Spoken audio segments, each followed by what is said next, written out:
Hello, this is Grant Hughes of Grant Hughes Investigates on YouTube.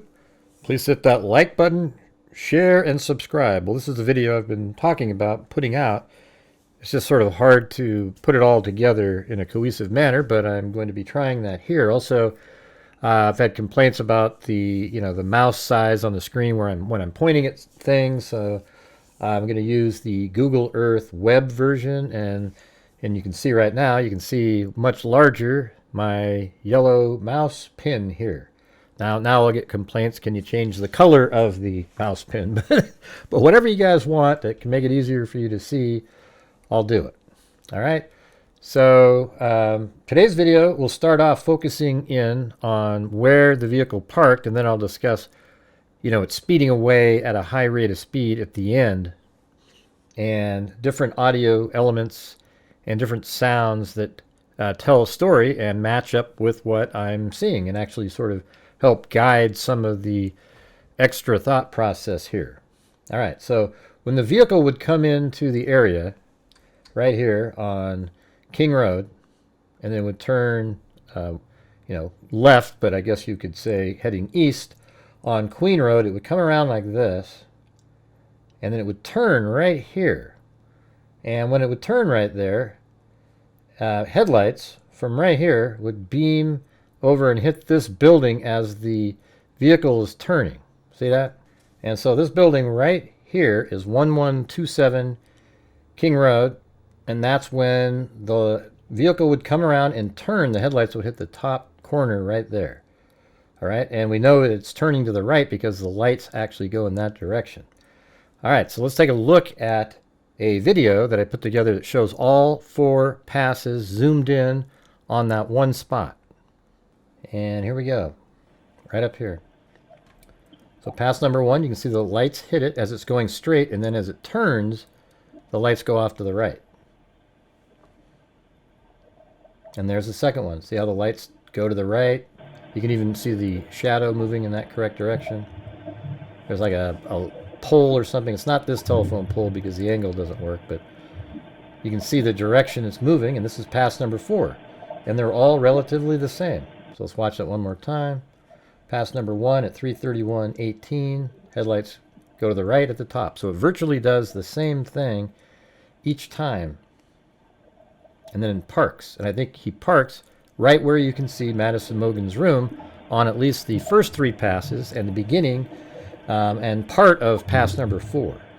So that's pass number 3 at 3:57, pass number 4 at 4:07:47, and then the vehicle stops. Now let's take a look at this video here. This is a pretty crude little image I put together with headlights coming off of the Elantra, and we'll just play it. And see, those are the headlights, and when the vehicle is going straight, it turns, and then this is 1127 again. So right here, this is 1127. Now you can see as it's turning, the headlights hit right there and move off. And this building here, 1119, is lower, so the headlights don't hit that as it's turning. Plus, other buildings might be blocking, etc. But you do see the headlights hit the top of 1127 there. All right, so the vehicle, I think, parked right where I have the Elantra in this image, right? So now we'll play a different one where it goes into this area, because some people think it parked way back here, and it definitely did not do that. So look when it's driving this direction, and when it turns, the headlights go that way. All right, now it has to go, when it goes all the way back here, as people say, then the headlights do turn and go over in that direction. But this would take an extra 6 or 7 seconds to get from here over to here. All right, so this is the final pass. I took this one. This was the video that I had it with the Idaho Statesman in it, same clip and everything, but here we go. And this is 4:07:11:12. This is the final pass here. And you'll see that it absolutely can't be that the car went back there to the far depths of that back parking lot.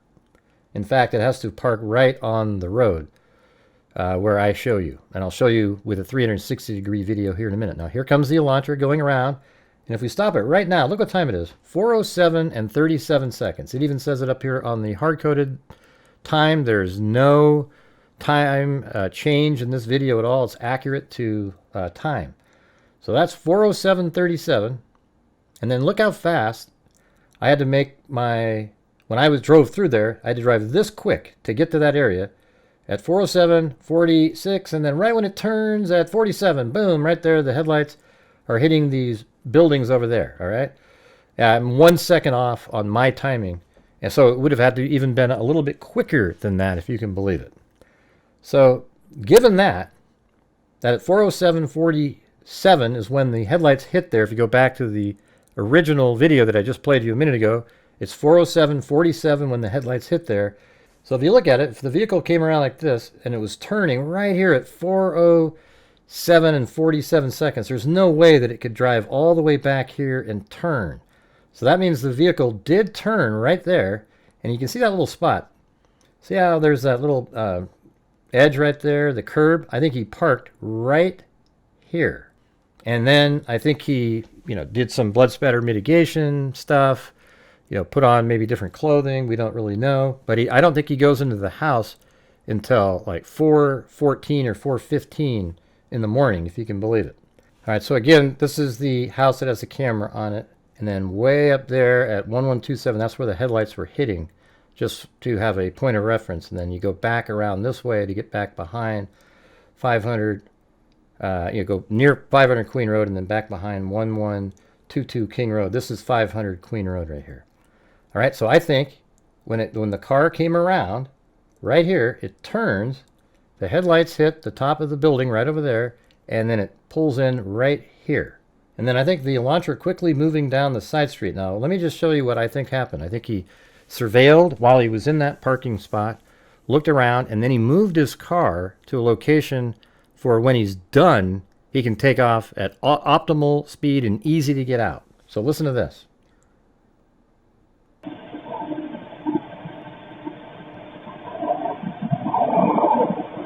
Now you hear that? There's a car right there. I mean, it's pretty incredible. Like the car drives and it just stops. It's not one of the ones that continues on, etc. It's as if he turned on the car, went pretty quickly down there, and stop the vehicle. Now, interestingly, if you go back to the Insta360 view and we just go down a little bit further, let's say I think he might have parked right here next to this tree. And then look at how this sound would easily make it to the 1112 King Road camera that's on the other side of this building. You wouldn't have this building obstructing the audio anymore. So right when it pulls up, boom, it stops. And I'm telling you, this spot right here is so simple to get down. So let's take a look at another clip that I made on a recent trip out there, just I think in June this year. So here's the back of 500 Queen Road. That's where the house used to be. Here's that same parking spot right there. And I'm going to walk down, and I think he originally parked right here and then moved his car down here. Because it's so simple. I'll show you here in a second how this worked. So what we'll do is we'll write down we're about 2 minutes and 36 seconds in. So let me go back to this one for a moment and just move down a little bit. So see right here, you can see that little retaining wall, and then the patio's right over there. All right, so you'll see that same thing in this video. Let's go back over to 2 minutes and 35 seconds or so. So here we go. And the retaining wall is right over there in the background. And on this program, I can't change the mouse size, I'm sorry. But over here on the left-hand side, you can see that retaining wall. Somehow the system mouse size is not, it's not changed in this program. But look how simple this is to walk down right here. It's just a simple one step, and I'll actually walk over there in a moment. So you just take a step down, and then you walk around where the house used to be, like kind of right in this area, and then you go around the back, and you see that in the recent video that came out by the Law and Crime Network, the body camera footage. And the patio is right over here, and the sliding glass door is there. But look how easy it was just to get out. Look at you walk over there, you walk up a little tiny step and get into your car and you get the hell out of there. So I'm doing it right now. And it's just so easy right along here. So wherever he parked, it might have been right here or up even a little bit further there, but maybe he used this tree wearing all black to disguise himself if anybody happened to drive by. So after Kohberger parked there, I think he may have walked from there back up to here again, surveilled the house from back in the trees again, and let's say those footprints are his that are in the snow out there. Maybe at this point is where he went down after looking back in there again, surveilling just for a moment, goes down here through the patio and then through the sliding glass door into the house, and then he commits the homicides. Now, you might say, well, wow, if he went in there at like 2:14, I mean, how would he be able to do that, or 2:15? Well, the thing is, law enforcement timed it. And then I think when he was done, he came out and just took a hard left and ran right around the side of the building, got into his car, or got to his car, did some blood spatter mitigation, made sure he didn't have any blood on him, and got in his car and drove away. But we'll get to some of that in a little bit. So take a look at this document. This is one where they conducted 2 timed runs. The first one where they went pretty quickly, kind of running to each room, doing the prerequisite stabbing, counts. I mean, it sucks to use those terms, but that's what they were saying. And it took 1:30 to go up to Madison Mogen's room, from the sliding glass door to Madison Mogen's room, and then downstairs, and then into Kernodle's room and achieve the same amount of damage, and then leave out the sliding glass door. It took 1:30. Then they did a slower, more deliberate walk, and it took 2 minutes and 33 seconds. Then they also timed how long it took to get from the sliding glass door to where a vehicle might be. And when it was all said and done, the slowest version they had was 3 minutes and 45 seconds, and the fastest was 2:06. Now, you might think it was a little bit longer, 4 minutes, 5, 6. I did a video that I had where it was 7 minutes long, and we just sort of waited in each room, and it just got ludicrous, 7 minutes. So I think that this might even be more accurate. So let me play this video right here, and you'll see this is 3 minutes and 31 seconds long. Look at the timing here, and just in your own mind, do you think it seems reasonable that this could be the amount of time it took?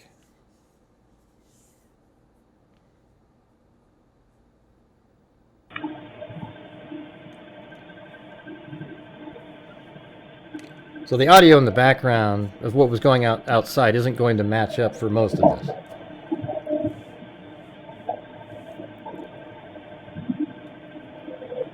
But, there's Anna going into the kitchen. Dylan's hearing things.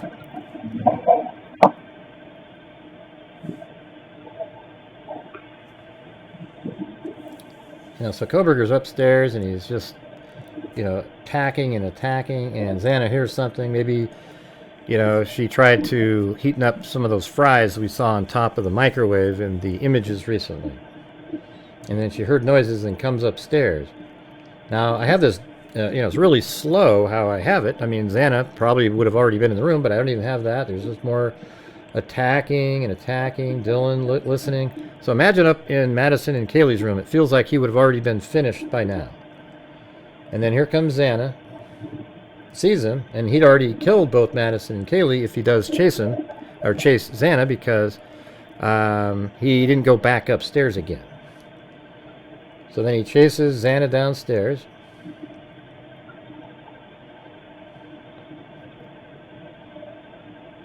And then Dylan, just have Dylan opening her door again. But look at the amount of time. I mean, there's fighting going on there. And then I have him sit down, which isn't really accurate anymore because it turns out that Dateline wasn't correct. I have him going into the bathroom. We don't know if he went in the bathroom or not. There did seem to be a little piece of Kleenex with blood on it in the bathroom, in the garbage can, and they also found some latex gloves in there. Don't know what those are from, but maybe he was wearing 2 sets of gloves. I even have him in here wearing 2 sets of blue latex gloves randomly in this video here. So right now, just pretend that this is still attacking instead of him sitting. And then he goes into the bathroom. Just in your own mind, you know, the dog's barking, obviously, but make, in your own mind right now, just use this as attacking time. See how much time this is taking? And I think it's less time than that.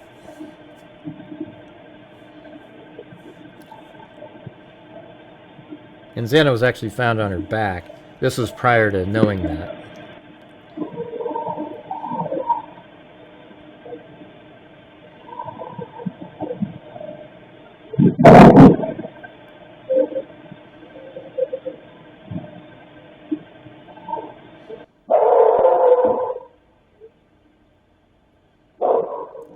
You know, now that I think about it, maybe that sound, or the loud banging sound, is Kohberger kicking in Xana's door or forcing it open, and that's why she's still whimpering and alive. But see, there, you just left right there, you guys. And look what time it is. It's 4:18:04. All right, so he was only in the house for, you know, maybe 3 to 4 minutes.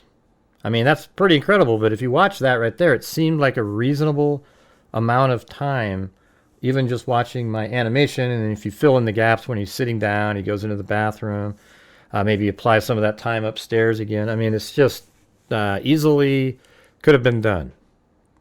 You know, so again, after he leaves the house, he takes off at a high rate of speed. Listen to this. So I think you can even hear the trunk of his car being shut. Listen. Again, it's 4:20 and 28 seconds. Right there.